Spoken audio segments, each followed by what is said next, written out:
ഇതുപോലെ ഒരു മെഴുകുതിരി കത്തിച്ചു വെക്കണം. ഒറ്റയ്ക്കായിരിക്കണം.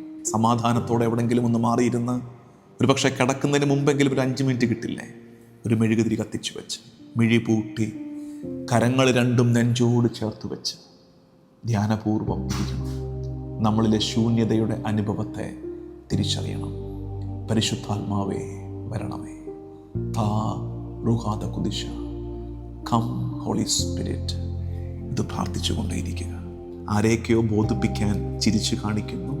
എല്ലാം ഉള്ളപ്പോഴും ഡീപ്പ് ഇൻസൈഡ് നമ്മൾ അനുഭവിക്കുന്ന ഒരു ശൂന്യതയില്ലേ. വീടുണ്ട്, കാറുണ്ട്, പണമുണ്ട്, ജോലിയുണ്ട്, മൊബൈലുണ്ട്, സോഷ്യൽ മീഡിയയിൽ പ്രസൻസ് ഉണ്ട്, എൻ്റർടൈൻമെൻറ്റ്സ് ഉണ്ട്, ഉല്ലാസങ്ങൾ ഒത്തിരി ഉണ്ട്, ഷോപ്പിംഗ് നടക്കുന്നുണ്ട്, ബന്ധങ്ങളുണ്ട്, സൗഹൃദങ്ങളുണ്ട്.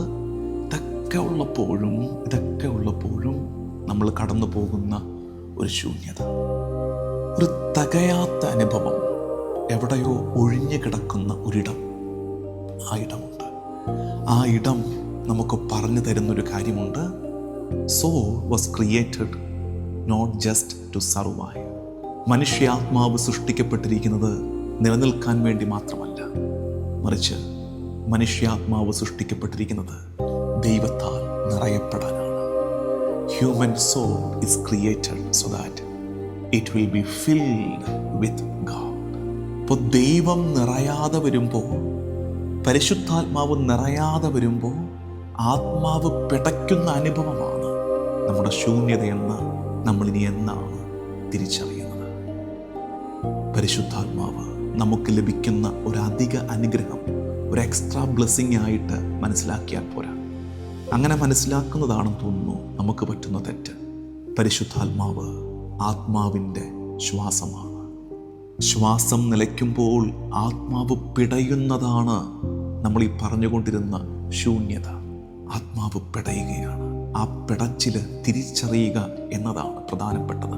ഒന്നിനും ശമിപ്പിക്കാൻ പറ്റാത്തൊരു ദാഹം, ഒന്നിനും അടക്കാൻ പറ്റാത്തൊരു വിശപ്പ് നിന്നിലുണ്ടെങ്കിൽ അത് ആ ശൂന്യതയാണെന്ന്, ആ ശൂന്യതയെ പരിശുദ്ധാത്മാവ് കൊണ്ടാണ് നിറയ്ക്കേണ്ടതെന്ന് നമുക്കൊരുമിച്ച് തിരിച്ചറിയാം.